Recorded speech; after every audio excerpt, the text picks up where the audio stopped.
गुरुर्ब्रह्मा गुरुर्विष्णु गुरुर्देवो महेश्वरा गुरु साक्षात् परब्रह्म तस्मै श्री गुरुवे नमः। तस्मै श्री गुरुवे नमः। तस्मै श्री गुरुवे नमः। बोलो समर्थ सदगुरुदेव संत श्री रामलाल जी सियाग की जय।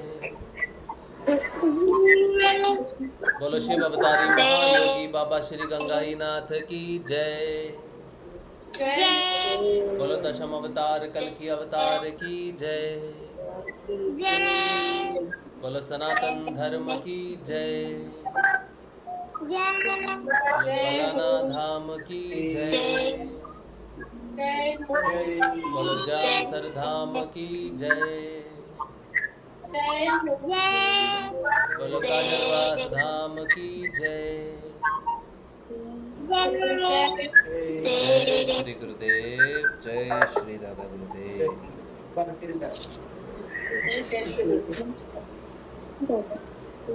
जय श्री गुरुदेव, जय श्री दादा गुरुदेव, जय श्री दादा गुरुदेव अंकल। जय श्री गुरुदेव जी, जय श्री गुरुदेव। जय श्री गुरुदेव, जय श्री गुरुदेव। जय श्री गुरुदेव। चलिए, अब शाम का सत्संग श्री गुरुदेव रामलाल जी सियाग के सिद्ध योग से आने वाले परिवर्तन का, बदलाव का और सिद्ध योग की जो जर्नी है हम सबकी, उसमें जो प्रश्न आते हैं हमारे समझने के लिए सिद्ध योग के, उनकी बात हम करते हैं शाम को। कोई प्रश्न रहता है, कई प्रश्न तो बहुत इम्पोर्टेंट भी रहते हैं, कुछ लगते साधारण हैं लेकिन होते बहुत इम्पोर्टेंट क्वेश्चन है, क्योंकि सारी चीज़ें हमारी भाव से जुड़ी हुई हैं। सिद्ध योग भाव से ही संचालित है। जैसा आपका भाव रहेगा वैसा ही सिद्ध योग आपको फलित होगा। तो ये बहुत इम्पोर्टेंट है कि आप किस दिमागी अवस्था में आप आगे बढ़ते हो, किस भाव से आगे बढ़ते हो। ये इस बात है, ये गुरुदेव ने कहा था कि देखो, अगर तुम अपना भाव सिरदर्द, अपना बीमारी ठीक करवाने के लिए सिर्फ आए हो ना कि बस ठीक ठाक हो जाए फिर जय बाबा जी, तो फिर सिरदर्द भी ठीक होने वाला नहीं है। तो उन्होंने यहाँ पर भाव स्पष्ट कर दिया था कि तुम किस भाव से सिद्ध योग को करते हो, ये बहुत ज़रूरी है। एक बार और उन्होंने भाव की बात की थी, जब उन्होंने कहा था कि उनके पास कोई पंडित जी आते थे और साष्टांग दंडवत करते थे आते समय। तो उन्होंने कहा कि पंडित जी देखिए, साष्टांग दंडवत करने से कोई लाभ नहीं, लाभ तो तब है जब आप अंदर से झुको। तो ये सब भाव का काम है, भाव से काम चलता है। तो फिर पंडित जी आए ही नहीं 6 महीने, फिर बाद में जब उनको बात समझ में आई तो फिर वो आए। तो ये भी बात गुरुदेव ने भाव को मद्देनज़र रखते हुए कही।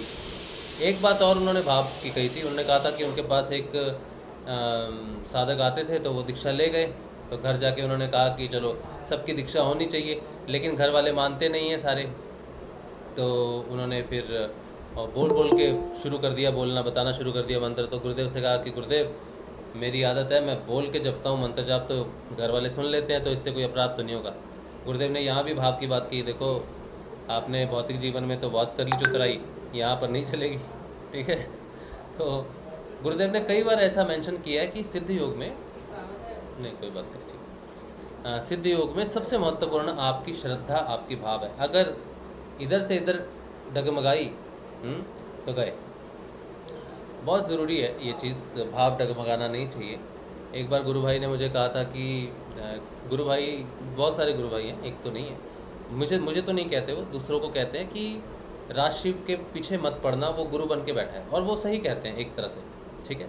वो सही इसलिए कहते हैं कि आपका अगर तो आप सत्संग के लिए आते हो, हेलो हाय सत्संग गुरुदेव की बात सुनने के लिए आते हो, तो सही करते हो बहुत, फिर उनकी बात उतनी इम्पोर्टेंट नहीं है। लेकिन अगर कोई साधक मुझे विशेष समझ लेता है, या फिर उसकी जो डायरेक्शन है वो मेरी तरफ हो जाए, एज ए साधक की तरफ हो जाए, या किसी भी तरह से डिवोशन हो जाती है कई साधकों की, तो वो हो जाए, या फिर कुछ गलत चीज़ भगवान के रूप में देखने लग जाओ किसी को, या फिर गलत हो जाए, तो फिर वो सही कहते हैं कि उसके पीछे नहीं जाना। क्योंकि वो ऐसे साधक जरूरी हैं सबको समझाने के लिए कि किसी साधक के पीछे, साधक विशेष के पीछे आपको नहीं लगना चाहिए। क्योंकि डिवोशन जो है ना, ये बहुत महत्वपूर्ण है सिद्ध योग में। कोई भी शिष्य किसी दूसरे शिष्य का उपकार नहीं कर सकता किसी भी अवस्था में। हाँ, वो माध्यम बन सकता है, लेकिन उपकार करने वाले श्री गुरुदेव ही हैं। तो ये भाव है, ठीक है। तो भाव जो है वो गुरुदेव के प्रति रहना चाहिए, कभी किसी दूसरे के प्रति होना नहीं चाहिए, ये बहुत ज़रूरी है। अब कुछ एक छोटी छोटी चीज़ें हैं जो हम सिद्ध योग में बहुत बहुत ज़्यादा महत्वपूर्ण है और बहुत ही छुपे हुए रहस्य हैं उनमें, अगर आप समझो। देखो, हम जो यहाँ पे बात करते हैं सिद्ध योग की, सत्संग की, यहाँ पर हम अपने आध्यात्मिक ज्ञान की बात करते हैं, हमें क्या ज्ञान प्राप्त हो रहा है। गुरुदेव ने कहा है, आप उनकी पतंजलि अष्टांग योग ये जो बाइबल की भविष्यवाणी किताब पढ़ो, तो उसमें सिद्ध योग की डेफिनेशन लिखी है। डेफिनेशन जो लिखी है उन्होंने, वो पूरा संसार समेट दिया है उसमें। उन्होंने लिखा है कि सिद्ध योग जो है ये त्रिविध तापों को शांत करता हुआ, ठीक है, कल्पतरु का अमर फल है जो त्रिविध तापों को शांत करता हुआ संपूर्ण ज्ञान विज्ञान की जानकारी देता हुआ कैवल्य पद की प्राप्ति करवाता है। ये डेफिनेशन है। तो इसमें संपूर्ण जानकारी जो है, संपूर्ण जानकारी का अर्थ है कि जो विज्ञान है वो सारी जानकारी आपको देता है, अंदर से देता है। हृदय बहुत महत्वपूर्ण है, हृदय से देता है और सब कुछ आपको प्राप्त होता है। इसके साथ ही गुरुदेव कहते हैं कि वेदांत पंगु है, वो यहाँ भी वही बात करते हैं। वेदांत पंगु क्यों है? क्योंकि वेदांतों का जन्म जो हुआ है वो योग से हुआ है। जब हम योग करते हैं, योग का अर्थ है हम असेंड करते हैं, जब मूल धारा से बीज कहाँ गिरता है? मूल धारा में गिरता है बीज, क्योंकि नीचे है, तो वो फैलता है पूरा सहस्रार तक। सहस्रार हजार कमल दल फल है, तो वो ऊपर फलता है वो बीज। जब बीज वहाँ डालते हैं तो ऊपर चढ़ता है। तो जैसे जैसे वो चढ़ता है वैसे वैसे वेदों की रचना होती जाती है, ज्ञान का प्रकटन होता है, ज्ञान सिद्ध होता है, ज्ञान निकलता है, वो उसे लिखा जाता है किताबों में कि ये है। फिर वही जो लिखा जाता है वही वेद बनते हैं। फिर उन वेदों को अंग्रेज़ों ने जला दिया, भारत ने खो दिया उस ज्ञान को। हमारे ऋषि महर्षि उस ज्ञान को नहीं बचा सके, गुरुदेव कहते हैं, तो पतन हो गया पूरा। अब कोई उत्थान को नहीं रोक सकता। अगर हमारे ऋषि महर्षि पतन को नहीं रोक सके तो अब हमारे उत्थान को भी कोई नहीं रोक सकता, ये कहते हैं। और उत्थान होगा योग से, इसलिए कहते हैं क्योंकि योग से सारे वेद प्रकट होंगे वापस, क्योंकि पहले भी इसी से ही हुए, पहले भी जीरो ही थे। अगर पहली बार जग स्थिति में आए हैं, आपके प्रेजेंट स्थिति में आए हैं, तो योग से ही आए हैं। अगर वो चले भी गए, अगर उनको धूमिल भी कर दिया, जला दिया, राख कर दिया, तो भी उनको वापस प्रकट किया जा सकता है, लेकिन उसी रास्ते से जिससे पहले हुए थे, यानी कि योग से। तो ये कोई नया रास्ता नहीं है। गुरुदेव कहते हैं मैं कोई नया पंथ नहीं चला रहा, मैं कोई नया रास्ता नहीं दे रहा, पुराना है, बस मैं आपके सामने उस रास्ते को खोल दे रहा हूँ। तो यहाँ से प्रकट होती है ज्ञान प्रकट होने का, जो कहते हैं ना, संपूर्ण ज्ञान विज्ञान की प्राप्ति होगी। तो ये है ज्ञान विज्ञान प्राप्त होना, यानी कि वापस किसी वेद पढ़ने की आपको ज़रूरत नहीं है, किसी वेद किसी किताब को पढ़ने की ज़रूरत नहीं होती है। जब आपको अंदरूनी ज्ञान प्राप्त होना शुरू हो जाए, तो जैसे जैसे आप असेंड करोगे वैसे वैसे आपको वो ज्ञान अपने आप प्रकट होना शुरू हो जाएगा। तो सबसे पहले जो चीज़ प्रकट होती है, वो सबसे पहले जो सब कुछ होता है सिद्ध योग में, कुछ भी घटना जब घटती है सिद्ध योग में, बीमारियां ठीक होना, मैं ठीक हो गया हूँ, मेरी ये प्रॉब्लम ठीक हो गई है, वो ठीक हो गई, ये कोई बड़ी बात नहीं है। ये वो योग की सिद्धि नहीं है। ये तो बीमारी ठीक होगी तो शरीर की हुई है, शरीर ने तो फिर मर जाना, ठीक है। प्रकट ऐसी चीज़ होनी चाहिए जो नष्ट ना हो, तब होगा आपका योग सिद्ध, ठीक है। तो इसे सिद्ध योग कहते हैं। सिद्ध योग इसीलिए कहते हैं कि कोई चीज़ की सिद्धि हो जाए, ठीक है। सिद्धि का अर्थ है जैसे मंत्र की सिद्धि होगी किसी को, ठीक है, वो उस पर राजत्व होगा उसका, वो हमेशा के लिए होगी उसकी सिद्धि, ठीक है।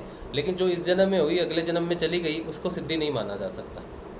तो उसको सिर्फ प्राप्ति माना जा सकता है किसी प्रकार की, हाँ, नाशवान चीज़ है, ठीक है। तो सिद्ध योग में जो सिद्धि है, सबसे पहली जो सिद्धि प्राप्त होती है सिद्ध योग में, वो है सबसे पहला जो इंसान जब पूरे धरती पे आया, तो जब उसने सारी चीज़ों का नाटक देखा, तो उसको सबसे एक चीज़ पता चली कि एक चीज़ फिक्स है, एक चीज़ सर्टन है, कंफर्म है कि ये होती ही है। तो उन्होंने देखा मृत्यु जो है वो सत्य है। हर किसी की मृत्यु तो होती है, बचता कोई भी नहीं। बाकी इधर उधर कोई जल्दी, कोई देर में, कोई कैसा वैसा, सारी चीज़ों में बदलाव है, लेकिन एक चीज़ में बदलाव नहीं है कि मृत्यु पक्की होती है। तो उन्होंने सबसे पहले जिस चीज़ को समझा वो था यम, ठीक है। अब अष्टांग योग में देखो तो अष्टांग योग में सबसे पहला अंग है यम, ठीक है। अब उन्होंने कहा कि यम ही सत्य है, तो वहाँ से प्रकट हुआ सत्यम, ठीक है। फिर उन्होंने देखा कि शिव अनादि है, अनंत है, ठीक है। और फिर वहाँ से सत्यम शिवम। अब सत्यम शिवम जो यहाँ शिव जो प्रकट हुआ, आप देखो आपकी मेडिटेशन में ही सत्य प्रकट होता है, आपको पता चलता है कि सत्य से बड़ा कुछ नहीं होता। सत्य की धारणा हो जाती है अपने आप अंदर से, यम की धारणा हो जाती है। और यम है शिव, जिसको महाकाल कहते हैं, महाकाल इसलिए कहते हैं कि यम की जो रिलेशनशिप है, यम को अगर हम समझें तो यम एक टाइमलाइन है, काल है, काल को हम यम कह सकते हैं, ठीक है। लेकिन उस टाइम का भी महाकाल, काल का भी महाकाल, यानी कि वो परम शिव है। वो इसीलिए जब आप किसी की मृत्यु हो जाती है तो हम उसको कहाँ लेके जाते हैं, शिवपुरी लेके जाते हैं, शमशान लेके जाते हैं। तो शंभू का शमशान, शिव की शिवपुरी, और उसके बाद आगे जगत जो है, मृत्यु के बाद का जो जगत है वो शिव का है। तो शिव जो है सत्य यम, जो यम है वो सत्य है, और जो सत्य यम, जो यम सत्य है वही शिव है, इसीलिए सत्यम है वो शिवम है। और यही उन्होंने आगे चली प्रीत। तो सबसे पहले जो खोज हुई, जो सबसे पहले जो स्थापना हुई वेदों की या किसी भी शास्त्र की स्थापना हुई, तो सबसे पहले जो स्थापना होनी चाहिए वो सत्यम शिवम की स्थापना होनी चाहिए। हमारे हृदय में सबसे पहले जो घटित होना चाहिए वो शिव होना चाहिए। तो जब आपके जीवन में योग से सबसे पहला परिवर्तन आएगा गुरुदेव की कृपा से, तब आपके अंदर जो घटित होगा वो होगा दाढ़ी वाला बाबा, यानी कि आपका बाबा गंगाई नाथ जी। ये घटित हो, ये आपके अंदर जन्म लेगा। इसे ही कहते हैं कि आत्मा का जन्म लेना। तो अगर आपके अंदर बाबा गंगाई नाथ जन्म लेते हैं तो वो शिव का जन्म है, वो सत्य का जन्म है, वो महाकाल का जन्म है, और वही योग की सबसे पहली सिद्धि है। बाबा गंगाई नाथ स्वयं सबसे बड़ी सिद्धि, ठीक है। अब जब आप बोलोगे, बात करोगे कहीं पर, ये मेरे खुद के जीवन का अनुभव है जो मुझे इतने वर्षों बाद आज समझ में आया, 1.5-2 वर्षों के बाद में समझ आया आज। जब मैंने पहली बार जब मैंने योग किया 5 साल तक, तो योग सिद्धि नहीं हुई मेरी, योग सिद्धि तो नहीं हुई, लेकिन एज अजाप चला, एज अजाप की सिद्धि हुई जो चलता है जीवन भर, ठीक है। तो एज अजाप सिद्धि नहीं हुई, बस एज अजाप लग गया मुझे। जब 5 साल बाद जब मैंने पूर्ण समर्पण किया, सब कुछ छोड़ दिया, तब पहली बार बाबा गंगाई नाथ जी का मेरे हृदय में सत्य के रूप में, शिव के रूप में जन्म हुआ। तो जब मैं किसी पार्क में गया, पार्क में जाके मैंने कहा कि मुझे यहाँ पर योग करना है, तो उन्होंने कहा कि आप यहाँ पर योग नहीं कर सकते, यहाँ पर पैसे लगते हैं, एनुअल मेंबरशिप ये वगैरह है। तो मैंने कहा भैया देखिए, मैं आपसे योग सीखने नहीं आया हूँ, मैं तो बस ये पार्क है, बैठ के यहाँ पर अपना ध्यान करूँगा सुबह, तो मुझे बस ध्यान करना है यहाँ पर। तो उन्होंने मुझे करने नहीं दिया। तो साथ में ही उनके जो शिवर जो वहाँ पर जो उनका था क्लब था, उसके चेयरमैन, पूर्व चेयरमैन बैठे थे। पूर्व चेयरमैन ने मुझे बुलाया, बोला जी क्या हो गया। मैंने कहा देखिए, मैं यहाँ योग करने आया हूँ, और मैं जो योग करता हूँ वो ये योग नहीं है जो ये लोग करते हैं, तो मैं सिद्ध योग करता हूँ, अलग योग करता हूँ। मैंने इतनी ही बात उनसे कही थी कि उनमें पता नहीं कौन सी ऊर्जा दौड़ी। तो उन्होंने कहा, अपनी जो वहाँ पे जो लेडीज़ थी जो मेंटेन करती थी, उनको बुलाया, कहने लगे कि ये जो भी योग करना चाहते हैं, जितनी देर भी करना चाहते हैं, जब भी करना चाहते हैं, इनको कोई रोकेगा नहीं, ये जब चाहे योग कर सकते हैं और इनसे कोई पैसा नहीं लिया जाएगा।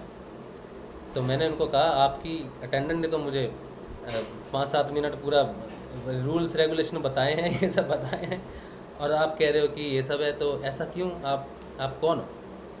उन्होंने कहा मैं यहाँ का पूर्व चेयरमैन हूँ। जैसे ही आपने मुझसे बात करनी शुरू की, पता नहीं कौन सी ऊर्जा है आपकी आवाज़ में, कि बहुत बहुत तीव्र ऊर्जा है आपकी आवाज़ में। उस क्षण जब उन्होंने ये कहा कि आपकी आवाज़ में बहुत जोर एनर्जी है, उन्होंने ये कहा था बहुत जोर एनर्जी है, तो मेरा सबसे पहले जो मुझे ध्यान में आए वो श्री बाबा गंगाई नाथ जी आए थे। तो मैंने उन्हें कहा, ये मैं नहीं बोल रहा, ये मेरे गुरुदेव बाबा श्री गंगाई नाथ जी बोल रहे। तो मैंने सबसे पहली गुरुदेव की कृपा से मेरे हृदय में जो स्थापना हुई वो गुरुदेव दादा गुरुदेव शिव गंगाई नाथ जी की हुई, यानी कि सबसे पहली सत्य की स्थापना हुई वो शिव थे, सत्य था वो महायम, यम जिसको यम का पहला अंग कहते हैं, यम नियमासन। यहाँ से सत्य की शुरुआत होती है, यहाँ से योग की शुरुआत होती है, यहाँ से पतंजलि ऋषि का पहला सूत्र जो समाधिपाद का है, जिसमें कहते हैं अथ योग अनुशासनम, ये बाबा श्री गंगाई नाथ से शुरू होता है। और इसके शुरू होने पर ये एक क्षण आने के लिए मुझे जीवन में सिद्ध योग करते करते 5 वर्ष लगे।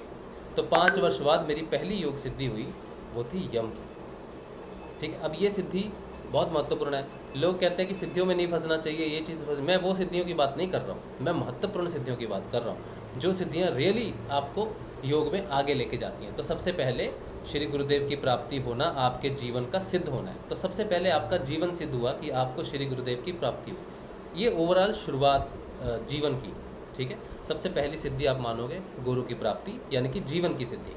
अब जीवन के बाद दूसरी सिद्धि होती है सत्य की सिद्धि, यानी कि यम की सिद्धि, यानी कि शिव की सिद्धि। तो दूसरी सिद्धि जो होती है, जो जीवन को साकार रूप में दे के हमेशा से वहाँ से निकाल दे, तो वो जीवन जिसमें गुरु प्राप्त हो, और फिर दूसरी बात वो जीवन जिसमें गुरु प्राप्ति से शिव की प्राप्ति यानी कि मोक्ष की प्राप्ति हो। ये दो चीज़ें, ठीक है। तो पहली सिद्धि जब आपको गुरुदेव प्राप्त हुए, मेरे जीवन में आई वो चीज़ 13 नवंबर 2014 गुरुदेव पधारे। दूसरी बार बाबा श्री गंगाई नाथ जी पधारे अक्टूबर 2019 में, ठीक है। ये दो चीज़ें हुई। अब जब सत्य घटित हो गया हृदय में, अब हृदय का काम चलता है, सारा काम ही हृदय का है। बाकी कुछ बाकी चक्रों की कोई अपनी अलग से कोई घटनाक्रम नहीं है। सबसे पहला घटनाक्रम हृदय का ही है। मूल धारा पहले नहीं खिलता, आज्ञा चक्र तो प्रवेश करने का द्वार है, लेकिन सारा का सारा काम हृदय पे होता है, क्योंकि हृदय में ही उसका निवास है, हृदय में ही आत्मा का निवास है, हृदय में ही प्राण है, सब कुछ हृदय से ही जुड़ा हुआ है। तो यहाँ से जब श्री गुरुदेव दादा गुरुदेव की प्राप्ति हो जाती है, दोनों आ जाते हैं आपके जीवन में, तब फिर परिवर्तन का सिलसिला शुरू होता है। जब श्री बाबा गंगाई नाथ जी आपके अंदर आ जाएं, सिद्ध हो जाएं, तो फिर उसके बाद आप जीवन में कभी भी झूठ नहीं बोल सकते। किसी भी जगह पे किसी भी तरह से आप सक्षम नहीं रहते, मैनिपुलेट नहीं कर सकते किसी को। बहुत महत्वपूर्ण बात है, अगर आप इस बात को समझो तो किसी को भी जीवन में आप मैनिपुलेट नहीं कर सकते, क्योंकि फिर आप बाहर कहीं बात कर ही नहीं सकते, आपकी डायरेक्शन ही चेंज हो जाती है। क्योंकि बाबा श्री गंगाई नाथ जी का हृदय में प्रकटीकरण, सत्य का प्रकटीकरण होने का अर्थ ये है कि आपकी थर्ड आई एक्टिवेट होनी शुरू हो जाती है। इसका अर्थ ये है कि सत्य के साथ ही आप में थर्ड आई यानी कि आज्ञा चक्र का एक्टिवेशन जो है वो फलित होना शुरू हो जाता है। कि थर्ड आई जो है यही शिव की आई है, यानी कि बाबा गंगाई नाथ जी की, जो कहते हैं गुरुदेव की आपने शिव की तीसरी आंख देखी है, वो यहाँ पर होती है। यहाँ पर ध्यान करो, तो गुरुदेव का ध्यान जहाँ पर करते हैं वहाँ पर वो शिव की प्रस्तुति से वो फिर आगे बढ़ना शुरू होता है। तो थर्ड आई जब एक्टिवेट होनी शुरू हो जाती है तो फिर सिर्फ वो अंदर देखती है। यहाँ पर सिद्ध होता है जा पिंडे सही ब्रह्मांडे। अब जा पिंडे सही ब्रह्मांडे का अर्थ है कि मैं स्वयं को ही सारे ब्रह्मांड में देखना शुरू कर देता हूँ। तो मैं खुद को मैनिपुलेट नहीं कर सकता। मुझे भूख लगी है तो मुझे खाना खाना है, मैं अपने आप को ये नहीं बोल सकता खाना हो गया, तुझे खाने की ज़रूरत नहीं है, रात का खाना खा लिया। तो मैं कहूँगा नहीं खाया नहीं, भूख लगी है, नहीं खा लिया, तुझे याद नहीं हमने खा लिया। तो मैं अपने आप को मैनिपुलेट नहीं कर सकता झूठ से। तो उसके बाद का जो सिद्ध योग शुरू होता है, फिर किसी भी दूसरे प्राणी की महत्ता आपके जीवन में द्वैतवाद में नहीं रहती, क्योंकि सिद्ध योग में जो सत्य की प्राप्ति होती है तो हृदय के साथ, हृदय बहुत बड़ा है, हृदय एक चीज़ को नहीं प्रकट करता है, हृदय सारे चक्रों को प्रकट करता है। जैसे हृदय ने ही आज्ञा चक्र को एक्टिवेट किया, आज्ञा चक्र अपने आप में एक्टिवेशन नहीं है, आज्ञा चक्र की जो की है वो हृदय है और वही सत्य है, और उसी से ही सारे चक्रों की चाबी है, ठीक है। आज्ञा चक्र चाबी नहीं है, हृदय चक्र है चाबी। तो हृदय चक्र से जब सत्य घटित हुआ तभी थर्ड आई का प्रकटीकरण हुआ, तभी आज्ञा चक्र तो एक द्वार है अंदर जाने का, लेकिन अंदर जाके आप पहले स्थान पे पहुंचते हो वो हृदय है, ठीक है। फिर हृदय से चाबी लेके और सारी चीज़ों को सिद्ध करके एक एक दरवार खोलना शुरू करते हो सारा का सारा। तो फिर थर्ड आई जब खुलनी शुरू हो जाती है तो फिर अपने आप को सब में देखना, ये यहाँ से सिद्धि होती है ब्राह्मण की, इसे कहते हैं ब्रह्म सिद्धि, ब्राह्मण की सिद्धि। यानी कि ये क्या इसको कहते हैं कि सब जगत ब्रह्म कहते हैं ना, जगत में सब ब्रह्म ही है, ब्रह्म के अलावा कुछ नहीं, भ्रम नहीं ब्रह्म परमेश्वर ब्रह्म की बात कर रहा हूँ मैं। तो यहाँ पर पहली सिद्धि होती है ब्रह्म की, कि सब जगत में अगर कुछ भी है वो ब्रह्म ही है। तो यहाँ से जब सबको देखना शुरू होता है तो आदमी का व्यवहार चेंज होना शुरू होता है। तो यहाँ से सिद्धि होती है दूसरे अंग की सिद्ध योग में, जिसे कहते हैं नियमबद्ध जीवन। नियमबद्ध जीवन का अर्थ है प्रकृति का संयोजक होना। तो बाबा श्री गंगाई नाथ शिव अवतार में सत्य के रूप में, यम के रूप में प्रकट होते हैं।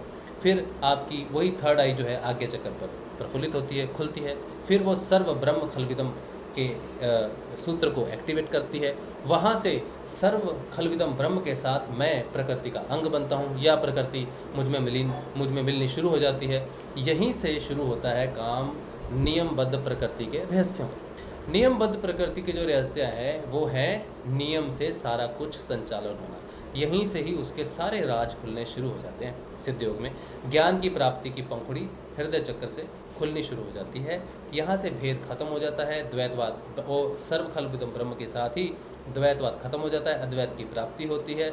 ज्ञान जो है वो सिर्फ और सिर्फ सच्चा होना चाहिए, ट्रुथ होना चाहिए। जैसे हम सब्जी लेने जाते हैं बाजार में, तकड़ी है हमारे हाथ में, एक जगह 1 किलो का बट्टा रखा है, दूसरे में 1 किलो की सब्जी है।